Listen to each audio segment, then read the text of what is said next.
Hola, ¿cómo están? Bienvenidos Centroamérica, Suramérica, bienvenidos a este sábado saludable. Me presento, mi nombre es Carlos Monroy, soy colombiano, vivo en este momento en Bogotá, estoy transmitiendo desde mi casa y la verdad, hoy sábado es increíble. Tenemos una invitada de lujo, una eminencia a nivel mundial en el campo del bienestar y la salud.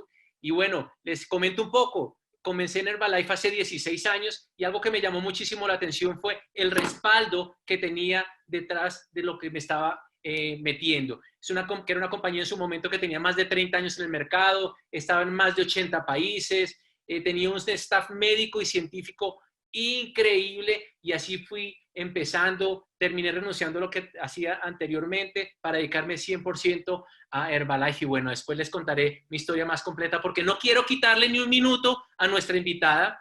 Ella es una PhD en actividad física y nutrición y bienestar. Tiene también un MBA en su currículo y también es muy deportista. Hizo parte del equipo de la Universidad de Washington en remo y tiene todas las credenciales para que nos explique lo del tema que tenemos preparado el día de hoy. Así que no le quito mucho tiempo. Denme una calurosa bienvenida a nuestra invitada Dana Ryan. Dana, bienvenida. Gracias, Carlos. Buenos días a todos. Es un placer estar aquí con ustedes.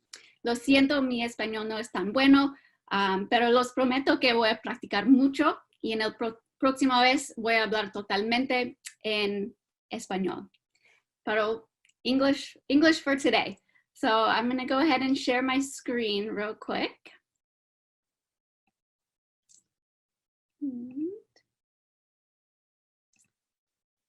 All right. So today I have the honor and privilege of being able to talk to you about sports nutrition, nutrition for living a healthy, active lifestyle, and we'll get into exactly what that means and who that really relates to. But it's really important to start off with all of the faces that you see on this screen, which is our experts, not only here in Los Angeles, but from around the world. And our job is to make sure that everything that we talk about, everything that we suggest is based in science, right? And so it seems like it's obvious, but it's really important that we're always on top of the literature. Things are always changing. The field of nutrition, the field of exercise science, these things are always changing. And so our job is to stay on top of the current research, the current literature, so that everything that we recommend is always going to be based in science. And you know, one of the reasons that that is so incredibly important is that we have a problem around the world, and that is the rates of our populations per country that are overweight or obese. So you can see on this slide all of the different countries, and the darker the color, the closer towards red, the higher the percent of the population that's overweight or obese, right? The United States typically is number one in this, which is not something that we are proud of, but the reality is the rest of the world is catching up, right? And so when we look at these percents of people that are overweight and obese, it can be depressing to look at, right? But it also represents a huge opportunity, right? It represents an opportunity because people are interested in changing their lifestyle. People are interested in improving their own well-being. And we know that, and we see that, you know, over the years, people have become more interested in their overall well-being. How can they move their body? How can they put the right foods in their body? And so it's a huge opportunity to help impact this map, right? And make positive change in our society. And so if we're going to do that, if we're going to have a positive effect, we have to have a bit of a roadmap. We have to have a bit of a plan as to how we're going to do that. And something that you'll hear me say over the next, 30 to 40 minutes is that this idea of balance, right? How do we balance the right foods into our body with how we move our body? And then how do we do it in a way that makes sense for each person, right? How do we do it in a way that makes sense for the lifestyle that you're living, right? Because one size fits all isn't necessarily going to be the right approach. Maybe you like running, or maybe you like cycling, or whatever it may be. How do we create balance in somebody's life that's going to help them get the right nutrition into their body and help them move their body in a way that fits the lifestyle that they're living? But it's not just balance between what you put into your body and how you're exercising. It's also balance within nutrition, right? And so I know there's a lot of things that we hear, and there's a lot of things that you can, read online or whatever that may say you should eliminate this food group or eliminate that. But, that's not what the science backs up. The science is going to back up balanced nutrition, right? I know there's a lot of numbers on the screen. I know it looks kind of complicated, but what this is really representing is balance. Making sure that every meal that you have has good quality carbohydrates, has good quality protein, healthy fats. And these are some of the things that we'll talk about over the next couple slides. But what I want you to take away from this is this idea of balance, right? Our body needs carbohydrates, we need protein, we need fat. It's just a matter of figuring out what are good options for each one of those, and then how do we balance that with how we're moving our body. So if we're going to do that, let's take a step back and talk about exactly what a protein is. This is something that we hear people talk about a lot. You have to have protein, you have to have protein, but sometimes we might not necessarily know what exactly a protein is. And the way I like to think about a protein is kind of like a puzzle, right? And so a puzzle is made up of a lot of different pieces, right? You might have pieces that you put them together and you end up with a picture of an ocean, right? Or you put them together and you have a picture of a mountain. But every puzzle in reality is just a combination of different pieces put together in a different way so that you end up with a total product, right? And the protein is the same way, okay? Those puzzle pieces we call amino acids. So every protein is just a combination of those puzzle pieces, the combination of those amino acids put together in different ways so that you end up with a different type of protein, right? So you might have some amino acids put together and you get a dairy protein, or you have a different combination of those puzzle pieces and you get a soy protein. But all proteins are just these puzzle pieces put together. And then when you consume a protein, when you eat that piece of fish or when you have that soy, it gets broken back down in your body into those amino acids. And so that's kind of how I like to think of a protein. And we have 21 of those puzzle pieces. We have 21 of those amino acids. And, we could talk forever. We could go, step by each one. But what I want you to remember out of those 21 is that there are 9 that we consider to be essential amino acids. And what that means is that those amino acids you have to get through food, right? Your body cannot make them. So you have to consume them on a daily basis to make sure that your body is getting what it needs, right? And if a protein has all 9, it's what we call a complete protein, okay? So things like animal-based proteins, these are a complete protein. But most plant-based proteins aren't actually complete, right? They're missing 1 or 2 of those essential amino acids, so we can't call them complete. However, there is one plant that has all 9 of those essential amino acids, and that's soy, right? And so just kind of keep that concept of essential amino acids in your head as we go through this presentation, because it's going to come back in 20 minutes or so, and you'll understand kind of why we're talking about it now. But again, protein, it's like a puzzle made of a bunch of these pieces. Those pieces are called amino acids, 21 of them, 9 of which are considered to be essential.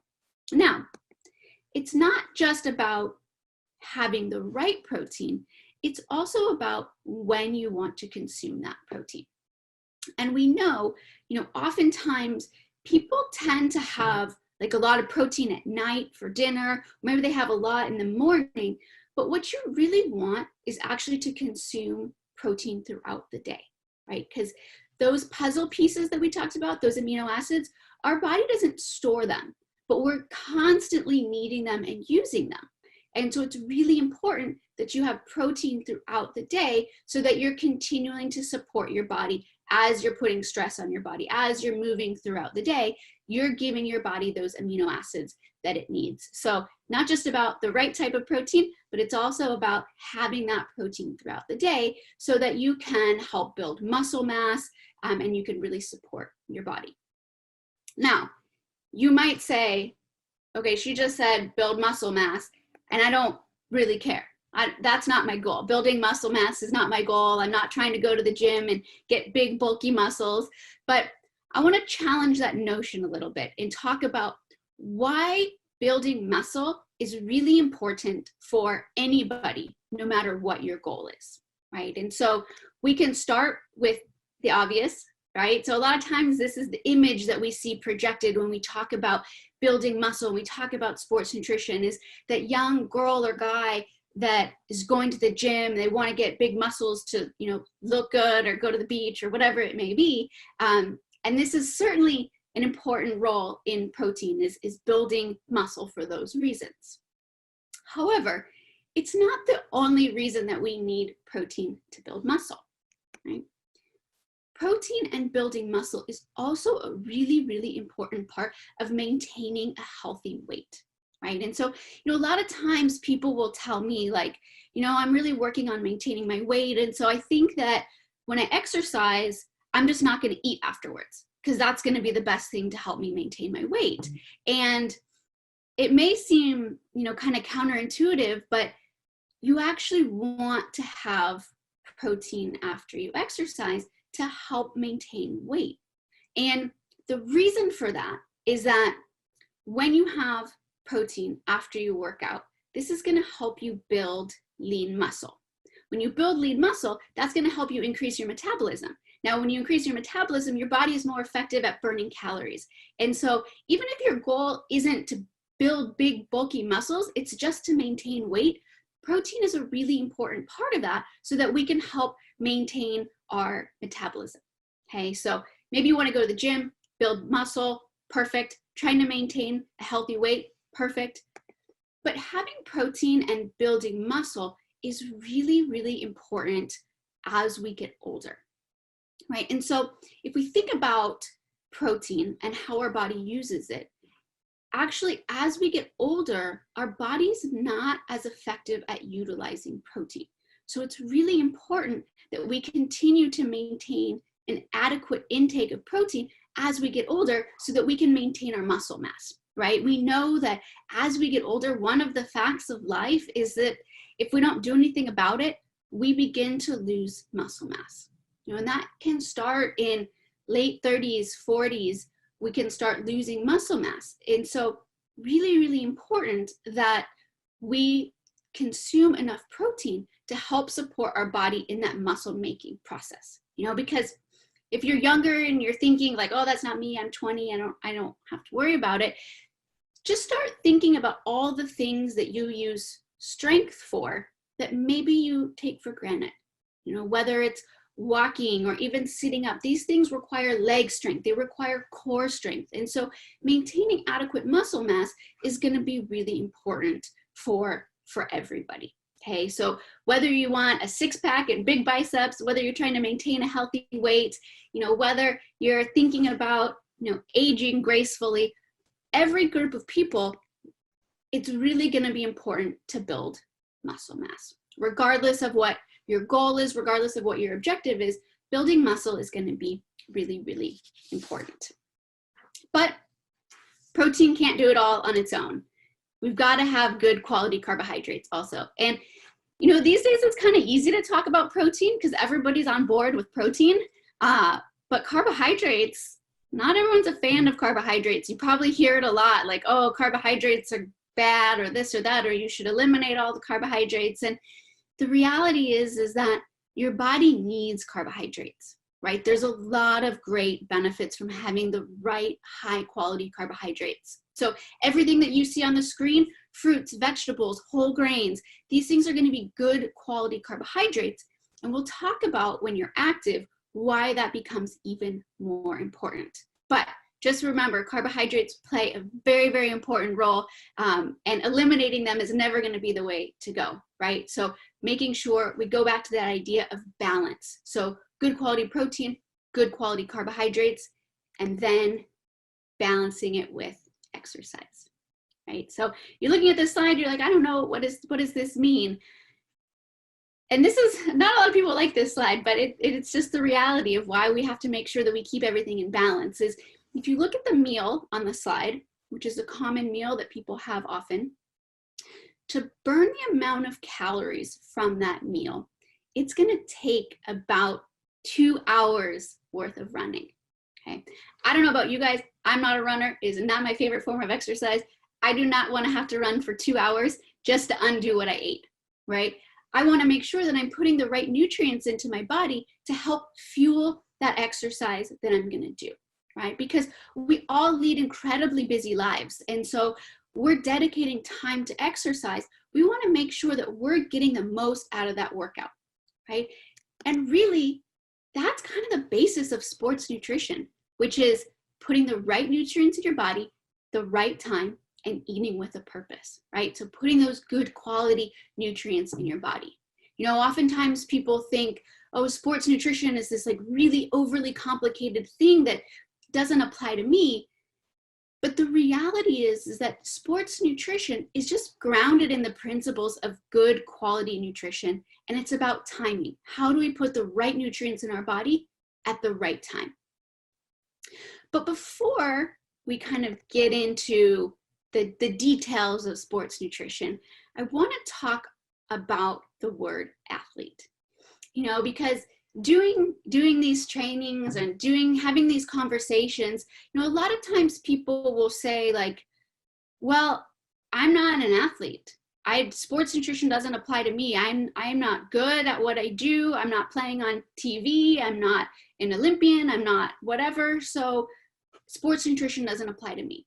And honestly, nothing could be further from the truth, right? I think oftentimes we don't give ourselves enough credit for the work that we do. We don't give ourselves enough credit for that athlete that really is inside all of us, right? Because it doesn't matter if you're not the fastest person out there, if you're not the strongest person out there, it doesn't matter. What matters is that you're moving your body. You're getting your heart rate up and you're sweating.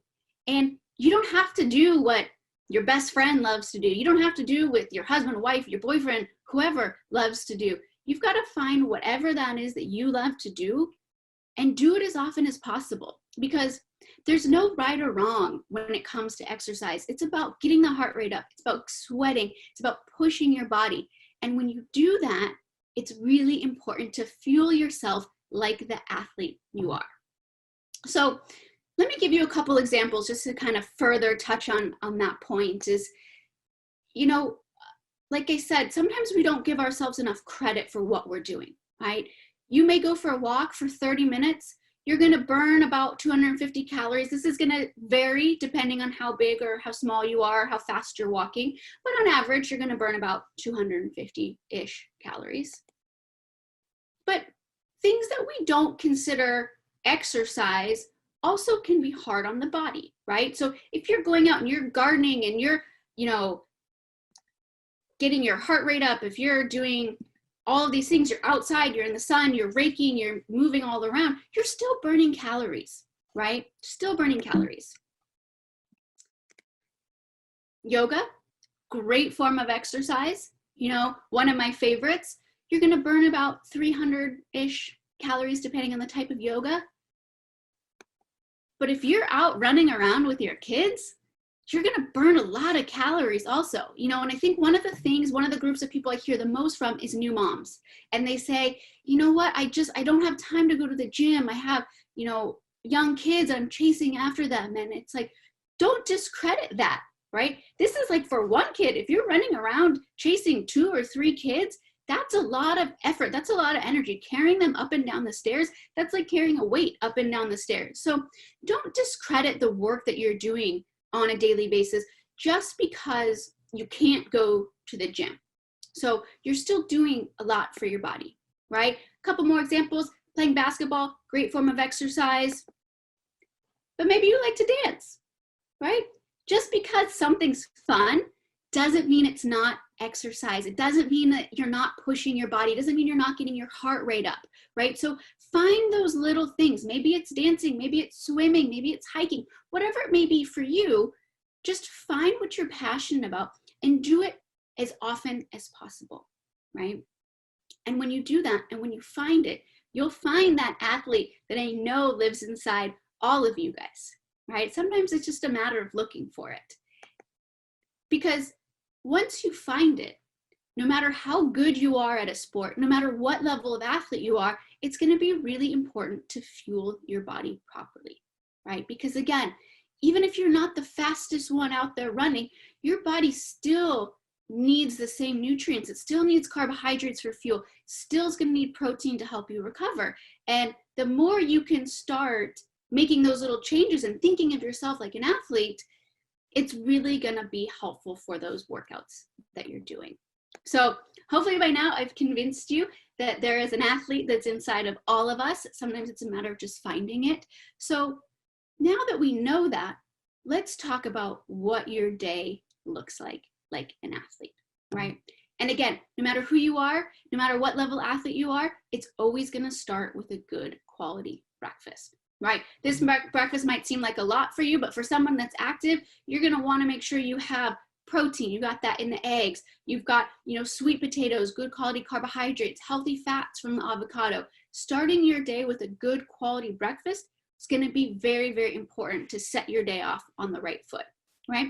Your breakfast can also certainly include Formula One, right? This is going to be good quality protein, soy protein. So remember what we said about those amino acids and soy protein being a complete protein. This is going to be a really good way to add protein, add some of those micronutrients, vitamins and minerals that your body really needs when you're active. So definitely a great addition. Lots of different flavors. I know in various countries we have different flavors. So just make sure whoever invited you to this call, chat with them to see what flavors you have in your country, but a variety of flavors so that each morning you can mix it up so it never gets boring, really change up the flavors. It's a really great way to start your day. So again, no matter type of athlete you are, got to make sure you're starting that day with a good quality breakfast, okay? But past that, we also have goals that our body is trying to achieve before, during, and after exercise. And the way that we achieve those things are not only physically warming up our body. So, when you start an exercise, you don't just go from 0 to 100 right away, but you want to give your body some time to warm up. We can also help our body with giving ourselves the right nutrients before we work out. And one of the options that we have is energy. So energy has caffeine, right? And caffeine is really great because caffeine can help us with our mental focus, right? Typically 15 to 30 minutes or so before you exercise is a good time to have some caffeine, gives it a little time to kick in. But it helps you with that focus. And you might think like, who cares, right? Why do I need to be focused before I exercise? And, think about your day. Oftentimes we're doing a million things. Our mind is in a million places and we don't have a lot of time to exercise. And so just having something like caffeine really helps us focus and get ready for that workout. So super good option. One of the things that we talk about with all of our professional athletes, because I have the privilege of working with our sponsored athletes around the world, is this notion that your exercise and your nutrition are never going to be separate, right? And so thinking about your workout starting with your pre-workout drink, right? So rather than your workout starting when you get to the gym, think about your workout starting when you have your pre-workout drink, right? When you have that caffeine before you get into that workout, that's when it starts. And then your workout is not finished until you have a post-workout shake. And just kind of creating that habit is a really good way to help you with the fundamentals of sports nutrition, which is putting the right nutrients in your body at the right time, okay? So you've gotten ready, you've had your energy, maybe 15, 30 minutes before you work out. You've also got to now fuel yourself during exercise, right? So there's a lot of things that are happening to your body while you're exercising and while you're training, and we want to support all of those processes so we can continue to exercise at a high level. And this is where carbohydrates become really important, okay? So the blue line that you see on the screen, this represents how much your body is using carbohydrates for energy. And on the bottom where it says VO2 max, that's the intensity of the workout, right? And so you can see as the intensity gets higher, as it gets closer to 100, our body starts using more and more and more of carbohydrates. And so it's very, very important that we have adequate carbohydrate stores so that we're able to access those during exercise and utilize them to produce energy, okay? So carbohydrates during exercise is gonna be one component that's super important, but the second component is gonna be hydration. And you might be thinking, okay, well, none of those things on the screen make sense for hydration during exercise, and you're right. You're right. I would not drink any of these during exercise, but I bring them up to talk about the importance of hydration, because hydration is not just important while we're training, but hydration is important throughout the entire day. And it's something that we can easily get wrong, right? And so a lot of times people will say to me, hey, Dana, like I'm eating the things that you were suggesting, but I'm just not where I want to be. Right? And so oftentimes I'll say, okay, well, what are you drinking? Right? And, an answer can be something that looks exactly like what you have on this screen, maybe a sugary coffee drink and some sort of soda during the day, and then a beer, a glass of wine at night. And the reality is this can add up to a lot of excess calories, right? This adds up to a lot of excess calories that's not necessarily doing a lot for your hydration status during the day. Right? If we look at it compared to food, sometimes this gives you a better idea of really what this looks like, right? That sugary coffee drink to French fries, beer to bacon, kind of puts it into perspective, because sometimes as we're, drinking fluids, we don't really think, like, oh, this is a ton of excess calories, right? Same thing with the soda, a glass of orange juice as well can be quite a bit. So just kind of being conscious of that, because being hydrated and maintaining hydration is super, super important, right? Something that a lot of the research has shown us that we talk about in the field of sports nutrition a lot is that even being dehydrated 1% to 2% can impact your performance. And so staying on top of your hydration is really, really important, because by the time you're thirsty, you're actually already a little bit dehydrated. And so it's something that you don't want to think about just around the exercise. You don't want to think about just in the morning, but rather it's something that you want to think about throughout the day. And for me, if I'm being honest, I'm not good at drinking water throughout the day. I forget, I'm doing a million things. And so I always have a water bottle nearby, because it's a visual reminder to drink something, And so if you struggle with drinking water, I would suggest having a water bottle nearby just as a visual reminder. But it's really, really important for our performance and for our body as a whole, right? But I also know that drinking water can get boring, right? And so there's certain things you can do to change the flavor of water without adding a ton of excess calories, right? So aloe can be a great option for that. A few different flavors of aloe. Again, just chat with the person that invited you to the call to see what exactly is available in your country. But aloe, again, is going to be a great way. Add it to your water. That's going to really help you to change up the flavor of water. Same thing with tea. Again, putting it, adding it with water. This can really help you with hydration. Okay. So again, several different options. But the most important thing is that you're really drinking something throughout the day that's going to help maintain that hydration, because as someone that's an athlete, as someone that's active, staying hydrated is going to be really important for your performance.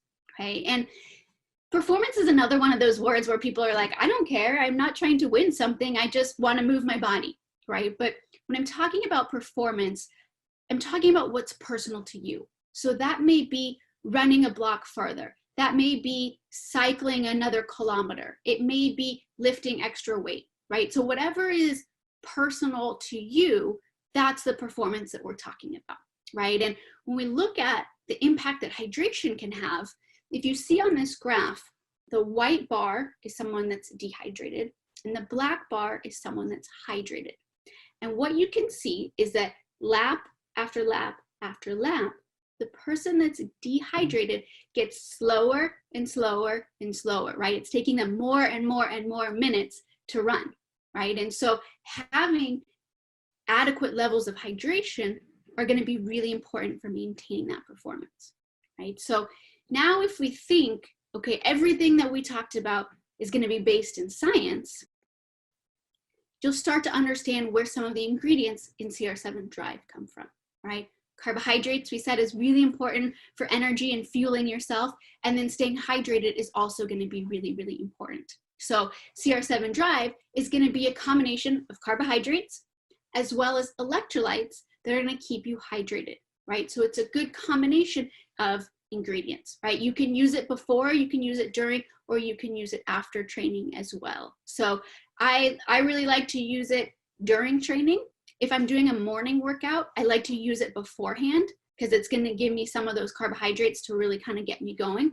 But it's going to be a great option, again, no matter the level of athlete that you are, right? Because the thing that's great about it is that you can really kind of use it depending on the type of exercise that you're doing, right? If you're doing yoga or you're going for a walk, you're going to be burning 200, 300 calories. You know, you don't need more than a serving, right? Or maybe you just want to have some aloe or some tea in your water bottle, right? But if you're playing in a football match or you're going for a really long day of cycling, you want to make sure that you're fueling your body with enough carbohydrates, right? So you can really use more or less depending on the type of exercise that you're doing. Because again, it's about balance, right? But we're not quite done. Like we said, you got to take care of yourself before, during, and after your workout, in addition to having a good quality breakfast every single day. And after training, this is really where we start talking about protein. Okay, this is where protein becomes really, really important. And typically what we suggest is 20 to 40 grams of high quality protein. And this is something that kind of throughout the field of sports nutrition is recognized as the sweet spot after a workout. You want to make sure you're getting at least 20 grams of protein. No real need in terms of building muscle to go past that 40 grams of protein, but having it after your workout, that's really going to be the right time to have your post-workout shake, right? So like we talked about before, your workout starts with your workout isn't finished until you have your post-workout shake, right? So again, no matter your size, no matter your type of activity, you know, a lot of people look at me and they're like, well, you're a pretty small little person. Do you still need 20 grams of protein afterwards? And yeah, that's what is kind of industry throughout sports nutrition. We suggest 20 grams of protein, right? So again, when we look at science and we talk about where these recommendations come from, something like Rebuild Strength has 25 grams of protein combined with carbohydrates. So that combination of protein plus carbohydrates is actually going to be really important. A lot of times people will think I just need protein after my workout, but combination of carbohydrates plus protein is going to be very, very important. Okay, so Rebuild Strength, you know, unfortunately it's not in every country that may be watching right now, but again, that idea of getting 20 grams of protein, so whether it's Formula 1 with PPP or PDM, there's certainly ways to get that 20 grams of protein. That's going to be kind of the goal for after your workout. Okay, so good options. And again, that idea of not separating your nutrition and your exercise is going to be a good way to kind of establish those habits of sports nutrition.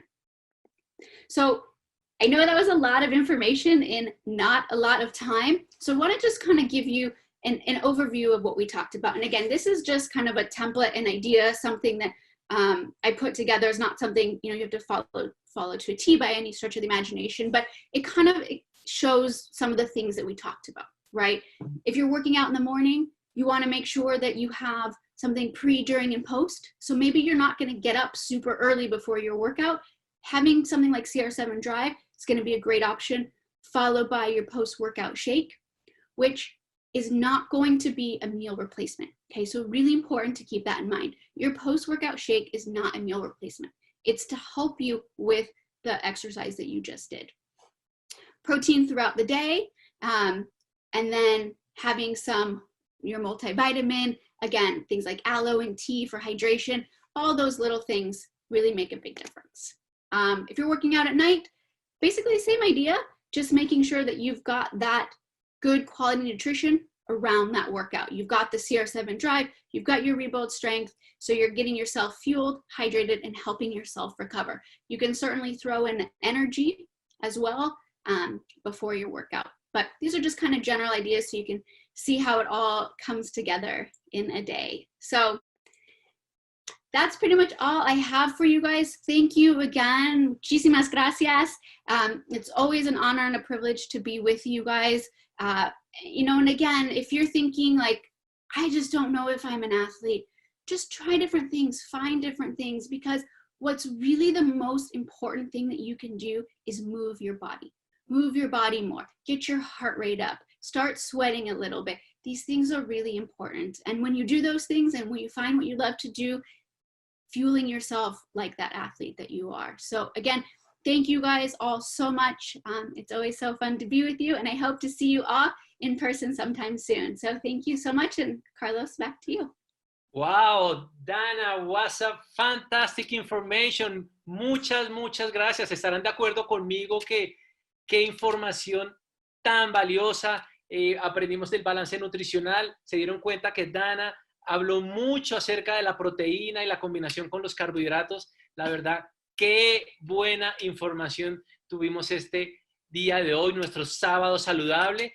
Y bueno, qué excelente regalo nos dio la corporación con esta súper invitada del staff médico y científico. Y bueno, quiero terminarles mi historia. Yo comencé por los productos, haciendo unos cambios en mis hábitos nutricionales, en mi alimentación, agregando un poco más, como decía Dana, acerca de actividad física. Llegué a controlar una buena cantidad de kilos y bueno, tener mejor energía, estar como más alerta, como decía Dana en su presentación en los productos. Y bueno, una información increíble. Así que si estás tú ahí invitado, interesado en alguno de los productos, no dudes en contactar a la persona que te invitó a esta charla. No se te olvide, contáctalo y dile qué te interesa exactamente. De nuestra parte y de mi parte ha sido todo por hoy. Así que nos vemos en un próximo sábado. Gracias.